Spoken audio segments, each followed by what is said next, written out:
అయింది, బీసీలకు ఇస్తున్న రియంబర్స్మెంట్ ఏమైంది, విద్యార్థులకు ఇస్తున్న 10 లక్షలు ఏమైంది, మత్స్యకారులకు ఇస్తామన్న లోన్లు ఏమైంది, ప్రతి కులానికి ఒక్కొక్క హామీ చేసినాం. మేము ఒకటే ఇవాళ ఓబీసీ మోర్చా రాష్ట్ర అధ్యక్షునిగా నేను ఒక నిర్ణయం తీసుకున్నాం.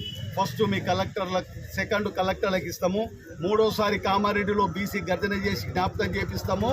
ఆ తర్వాత కూడా నువ్వు మొండి వైఖరి వహిస్తే ఎక్కడ మీ ఎమ్మెల్యేలు మంత్రులు ఎక్కడ పోయినా కానీ ప్రతి కులం సంబంధించిన వ్యక్తులు, ఎమ్మెల్యే గారు ఏమైంది మా హామీలు, ఎంపీ గారు ఏమైంది మా హామీలు, మంత్రి గారు ఏమైంది మా హామీలు, నీకెక్కడికక్కడ రాష్ట్రంలో ఏ పల్లెకు పోయినా కుల వృత్తుల వాళ్ళు నిరసన తెలియజేసి మీకు జ్ఞాపకం చేసి మీ కార్యక్రమం కంటే ఎక్కువ రాష్ట్రంలో బీసీలు ఎస్సీలు ఇచ్చిన హామీల గురించి ఈ కాంగ్రెస్ ప్రభుత్వాన్ని ప్రశ్నిస్తున్నారు అని అదే మెయిన్గా వచ్చే విధంగా మీకు కనువిప్పే విధంగా చేస్తాము.